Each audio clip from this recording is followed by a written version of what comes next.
Información precisa, completa, veraz, objetiva e independiente. Directo a tu pantalla. Voz de América en RCR 750.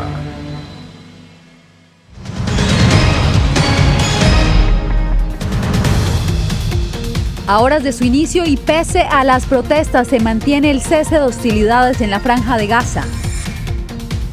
Por razones humanitarias, Estados Unidos autoriza el ingreso de inmigrantes por la frontera sur. Además, por presunto lavado de dineros, acusan a la principal rival electoral de Daniel Ortega, Cristina Chamorro.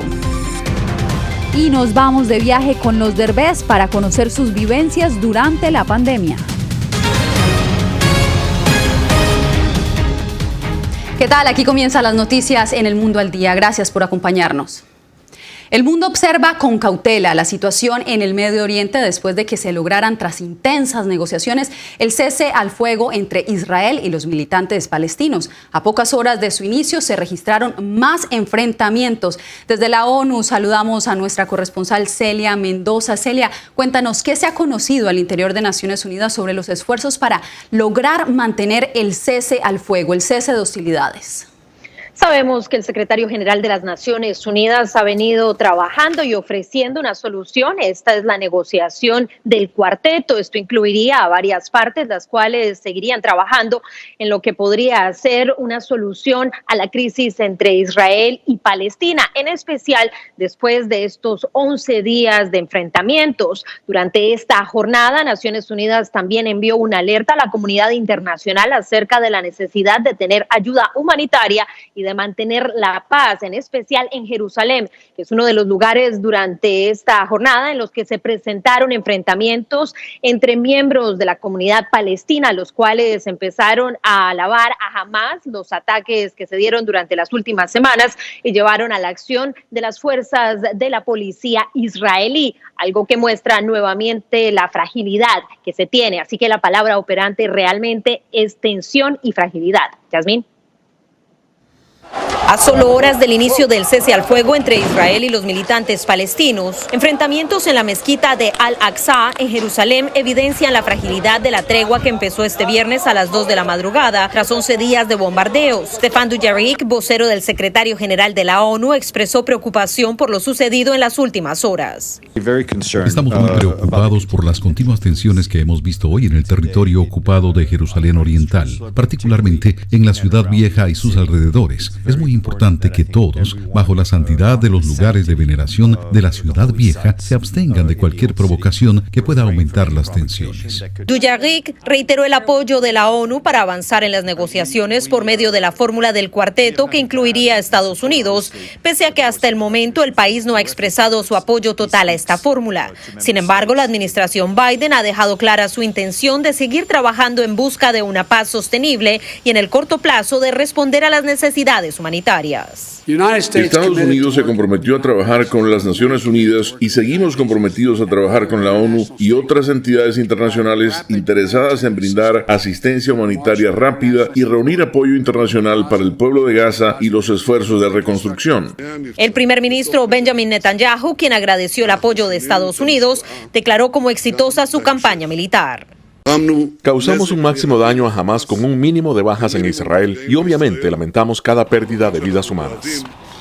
Netanyahu también reconoció que había hablado por lo menos 6 veces con el presidente de los Estados Unidos y agradeció los esfuerzos. Ahora se espera que la próxima semana el secretario de Estado estadounidense visite el Medio Oriente y se reúna no solamente con miembros del gobierno de Israel, pero también de la autoridad palestina. Celia, muchas gracias por tu reporte. Bien, y ahora pasamos a la frontera sur porque algunos solicitantes de asilo que se encontraban varados en ese país debido a las restricciones por el coronavirus ya empezaron a ser admitidos en territorio estadounidense. Vicente Calderón nos informa. Poco a poco la frontera se va abriendo y Estados Unidos recibe a algunos solicitantes de asilo. Daniela y su familia entraron a territorio estadounidense por el puerto de San Isidro, tras esperar 6 meses en México. Si uno hace las cosas legal, Dios también lo ayuda a uno. Aunque la administración Biden insiste en que la frontera sigue cerrada, hay excepciones para los migrantes que se consideran más vulnerables. La posibilidad que hay es el perdón humanitario y es de esa manera como algunas familias han podido estar ingresando pero digamos que no es como un proceso masivo. Soraya Vázquez es subdirectora en Tijuana de Al Otro Lado, una de las organizaciones comunitarias a lo largo de la frontera con las que trabaja el gobierno norteamericano para determinar quiénes califican para esta excepción. Significa que pueden ingresar a Estados Unidos e iniciar su proceso de asilo allá. No es que está garantizado el asilo. Esta posibilidad es lo que ansiaban personas como Edith, quien pidió no ser identificada porque no se siente segura. Ella llegó a Tijuana en busca de refugio en Estados Unidos por la violencia e impunidad que, según sus testimonios, impera en su natal Michoacán. Ahí las autoridades no hacen nada, no lo toman en cuenta uno y más que nada uno que es mujer. Con la ayuda de los abogados de Al Otro Lado, cruzó con sus 2 hijos. Las organizaciones humanitarias le recuerdan a los migrantes que el trámite es gratuito y que si alguien les quiere cobrar es porque los quieren estafar. Vicente Calderón, Voz de América, Tijuana.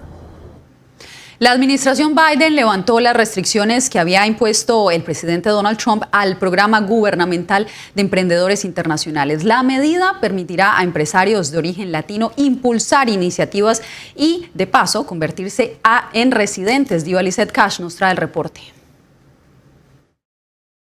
En 25 años como empresarios, esta pareja ha remodelado más de 500 casas, empleado alrededor de 15 personas. Su negocio genera mínimo $80,000 anuales en impuestos que van a parar al fisco estadounidense. Y aunque suena como una empresa establecida oficialmente, la realidad dista mucho de lo que quisieran hacer sus propietarios. Por lo mismo de que no tenemos papeles legales, no podemos aplicar a préstamos, porque se paga demasiado de interés. Es un robo lo que nos hacen. El reciente anuncio del Departamento de Seguridad Nacional con el programa Libertad Condicional para Emprendedores Internacionales podría ser la oportunidad para catapultar la compañía Romero y millones más en Estados Unidos. Autoridad para otorgar un periodo de estadía autorizada en un análisis de caso por caso a empresarios extranjeros que demuestren que su estancia en los Estados Unidos proporcionaría un beneficio público significativo. Para la Cámara de Comercio Hispana en Washington, D.C., esta acción ejecutiva representaría un crecimiento económico. Por ejemplo, en la región capital, Maryland, Washington y Virginia, existen ya alrededor de 66,000 compañías latinas que generan al gobierno el 12% de ingresos fiscales por impuestos de ventas. Sin ese 12% líquido que va entrando, circulando de todos estos impuestos que se adquieren todos los días, los gobiernos no tendrían el dinero para operar la ciudad, no tendrían el dinero para pagar la gasolina de los camiones del transporte público. De acuerdo con la decisión de la administración Biden, el cónyuge del empresario también podría adquirir un permiso de trabajo, teniendo en cuenta la elegibilidad y requisitos del programa. Diva Lizeth Cash, Voz de América, Washington. Los dilemas migratorios que enfrenta Estados Unidos también se reflejan en la percepción de los estadounidenses. Así lo evidencia una encuesta realizada por la firma Ipsos, que evalúa la opinión de 1,000 ciudadanos con respecto a uno de los mayores retos que enfrenta la administración Biden al cumplir 4 meses al frente de la Casa Blanca. Jacopo Luzzi nos informa. No importa que sean demócratas o republicanos, los estadounidenses estarían preocupados por el reciente aumento masivo de los migrantes detenidos al cruzar la frontera entre Estados Unidos y México. Así lo revela una nueva encuesta de Ipsos. Sin embargo, al mismo tiempo, la mayoría de los encuestados favorecen la creación de un camino legal hacia la ciudadanía para ciertos grupos de inmigrantes que ya viven en el país. Vemos apoyo para permitir que los migrantes respetuosos de la ley se conviertan en ciudadanos en circunstancias específicas y también reformas para garantizar un mejor trato a quienes se encuentran en la frontera, en particular a los niños. Aproximadamente 4 de cada 5 estadounidenses, independientemente de su afiliación partidista, identificaron la situación en la frontera sur como un problema, aunque los republicanos fueron más propensos que los demócratas a llamarlo un problema importante. Cuando le preguntas a la gente en general si apoyan la creación de un camino hacia la ciudadanía a los 11 millones de inmigrantes indocumentados que se estima hay en Estados Unidos, las opiniones están bastante divididas. Pero cuando miras a grupos específicos, la mayoría de los estadounidenses pueden estar de acuerdo en que si cumplen con los requisitos, si lo hacen legalmente, entonces debería haber un camino para ellos. Entre los beneficiarios estarían los trabajadores agrícolas y otros trabajadores esenciales. También los inmigrantes que huyeron de países que sufrieron guerras o desastres naturales y los llamados soñadores, quienes fueron traídos al país ilegalmente cuando eran niños. Jacopo Luzzi, Voz de América.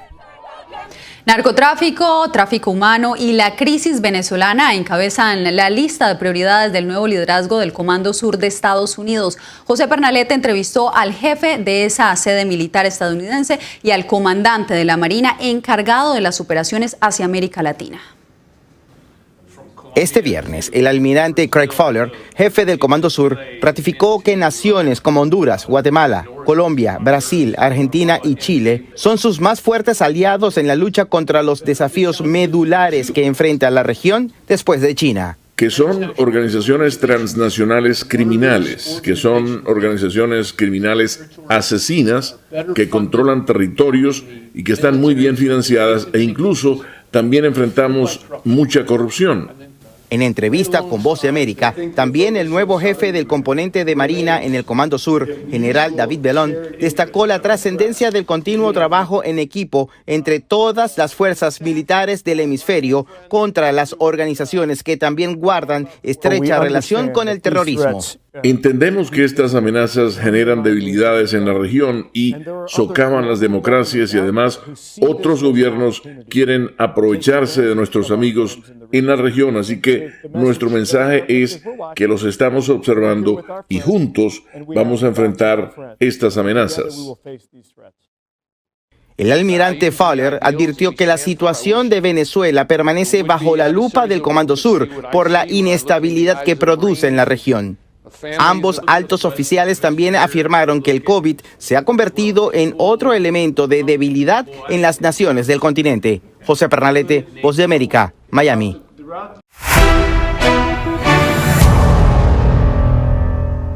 El gobierno de Estados Unidos hizo un nuevo llamado este viernes a no bajar la guardia en la lucha contra el COVID-19, advirtiendo que a pesar de los avances no se pueden dar pasos en falso. Arnaldo Rojas tiene los pormenores. Este viernes, el gobierno estadounidense reportó un descenso promedio de 20% en la cifra de nuevos casos de COVID-19 en las últimas semanas. Las hospitalizaciones por coronavirus han bajado un 15% y las muertes un 10% durante el mismo periodo. Pero no se puede bajar la guardia, insistió el equipo de respuesta al COVID-19 de la Casa Blanca. Nuestro trabajo aquí aún no ha terminado. Todavía tenemos que vacunar a mucha más gente. Y es que a pesar de los avances en la lucha contra el virus, la cifra de nuevos contagios diarios es de 27.500 muertes según los cálculos más recientes. También este viernes, la Organización Mundial de la Salud advirtió que el número oficial de decesos por la pandemia en todo el mundo podría ser 2 o 3 veces mayor a lo oficial. Así que creo con seguridad, entre 6 y 8 millones de muertes podría ser una estimación más cercana a la realidad. La OMS citó la falta de sistemas fiables para registrar las muertes en muchos países como la razón para la imprecisión en los datos durante la pandemia, a cuyo fin le puso un precio el Fondo Monetario Internacional. La directora general del organismo presentó en una cumbre sobre salud organizada por la Comisión Europea y el G20 una propuesta de $50.000 millones para acabar con la pandemia del COVID-19. La iniciativa prevé que se vacune al 40% de la población del mundo para finales de este año y al 60% para la primera mitad de 2022, con una inversión de los países ricos y donantes privados. Arnaldo Rojas, Voz de América. Nueva York se unió a la iniciativa de crear una lotería de hasta $5 millones para estimular la vacunación. Laura Sepúlveda nos informa que el alcalde de la ciudad también anunció medidas para estimular la recuperación económica entre la industria hotelera. Más de 18 millones de dosis de la vacuna contra el COVID han sido aplicadas en el estado de Nueva York, pero autoridades como el gobernador, preocupadas por la reducción de hasta un 43% en los niveles de inmunización, buscan incentivar la aplicación de la vacuna ofreciendo comida gratis, transporte y ahora hasta la posibilidad de volverse millonario con una lotería que reparte premios de hasta $5 millones. Es una situación en la que todos ganan. Tienes una probabilidad de 1 en 9 de ganar la lotería, pero te pones la vacuna y ganas. Iniciativa que se suma a la de otros estados como Maryland y Ohio. En este último se ha registrado un aumento del 28% en la vacunación tras la creación de la lotería. La reactivación económica es también asunto prioritario. Por ello, en Nueva York, el alcalde recortó durante el verano los impuestos a hoteles, lo que reduciría los costos de estadía. La idea es promover así el turismo. Nuestra ocupación sigue siendo muy baja. Normalmente en mayo la ocupación sería del 85, incluso el 90%, pero la ocupación es solo el 40% en este momento. Si una noche de hotel cuesta $250, te vas vas a ahorrar unos $20. Asimismo, el presidente de la Asociación de Hoteles de Nueva York aclaró que los hoteles que estuvieron abiertos para habitantes de la calle durante la pandemia y por ende tuvieron ingresos públicos, ahora se encuentran en remodelación total, lo cual podría durar hasta 6 meses, por lo que estos lugares por lo pronto no estarán entre las opciones para turistas. Laura Sepúlveda, Voz de América, Nueva York. Y el actor Eugenio Derbez y su famosa familia se reunieron nuevamente para emprender una aventura captada en cámara. Con Verónica Villafañe hablaron sobre la pandemia que afectó a uno de sus hijos. Esta es la primera vez que estamos todos juntos. La pandemia casi obligó a Eugenio Derbez y su familia a cancelar sus vacaciones y la segunda temporada de su popular show de Viaje con los Derbez, hasta que se le ocurrió explorar los Estados Unidos en un camper. Para todos fue una sorpresa conocer lugares como Yellowstone, Glacier National Park, que son 2 de los lugares más hermosos que hemos visto en nuestra vida. Y si no hubiera sido por la pandemia, nos hubiéramos ido a Tailandia o a Japón. La pandemia también afectó a la familia cuando su hijo Badir dio positivo, tema que se toca a fondo en la serie. Obviamente la preocupación de que estuviera sano fue muy impactante para mí. Me tuve que contener para no enojarme más, porque de verdad lo considero una responsabilidad, porque él además no se cuidó. ¿Sienten que este viaje en particular los unió más como familia? Sí. Yo creo que sí. Para mí como madre, regalarle a Aitana esas memorias en su infancia, con papá, con mamá, con sus hermanos, conociendo lugares diferentes, nuevos, simplemente darse la oportunidad de viajar en familia es una bendición. Aún no se sabe si los Derbez irán en una tercera aventura juntos. Por lo pronto, Eugenio y su productora están en plena producción de una nueva serie de televisión y una película. Afortunadamente hay mucho trabajo y todo producido por nosotros. Verónica Villafañe, Voz de América, Los Ángeles.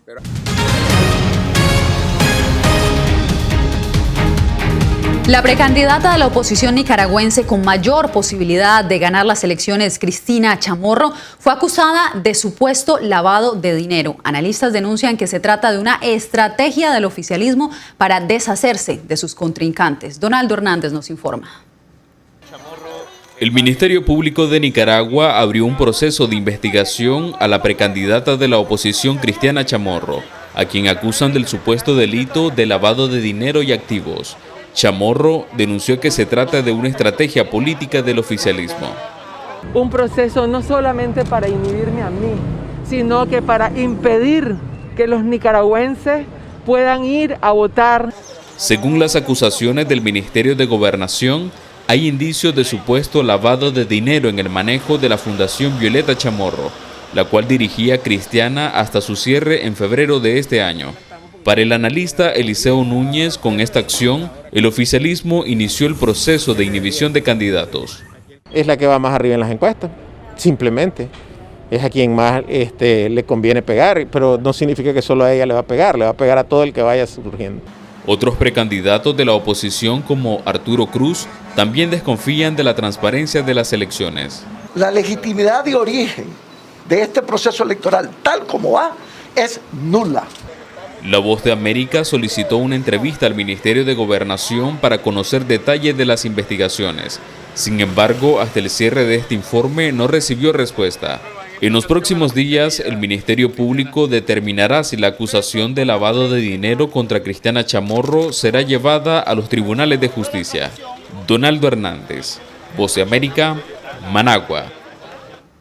Una ley aprobada por la Asamblea Nacional de Ecuador tiene preocupada a la Sociedad Interamericana de Prensa. La organización teme que la ley restrinja la libertad de expresión, como nos cuenta Néstor Aguilera.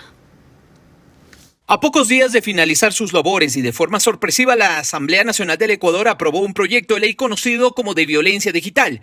Sin embargo, la iniciativa también incluyó prisión para la persona que grabe, revele, difunda o publique datos personales de terceros. A decir de la Sociedad Interamericana de Prensa, SIP, esa norma restringe la libertad de expresión. Puede violarse la libertad de los periodistas para buscar información sobre hechos que hacen al interés público. Es decir, se deja todo bajo un mismo paraguas de la violación de la intimidad. Mauricio Alarcón, director ejecutivo de la Fundación Ciudadanía y Desarrollo, explicó que a pesar de que el legislativo rectificó y excluyó una parte de la pretendida reforma, sigue siendo peligrosa para el ejercicio de los periodistas. Lo que estamos haciendo en este caso es abriendo paso a que un juez interprete, por ejemplo, que una práctica periodística, como la que muchos de ustedes hacen, pueda ser considerado un acto punible y termine con periodistas en prisión. Para el director ejecutivo de la Asociación Ecuatoriana de Editores de Periódicos, AEDEP, una ley que deja vacíos como los aprobados puede convertirse en un instrumento de persecución dependiendo de quién ejerza el poder. La ley está infectada, tiene por lo menos 14 artículos que tienen que ver y cuya ambigüedad en algunos casos dejan a libre interpretación. Los diversos sectores periodísticos consultados esperan un veto total del Ejecutivo y que no entre en vigencia la ley. Néstor Aguilera, Voz de América, Quito. Y Colombia no será más coanfitrión de la Copa América 2021. El país quedó descartado después de que la Conmebol negara su solicitud de aplazar el torneo, pues según las autoridades sanitarias colombianas, la situación por el COVID-19 no permite al país avalar el aforo del 50% de capacidad en los estadios. Aún no se conoce el nombre de la nación que servirá ahora como coanfitrión.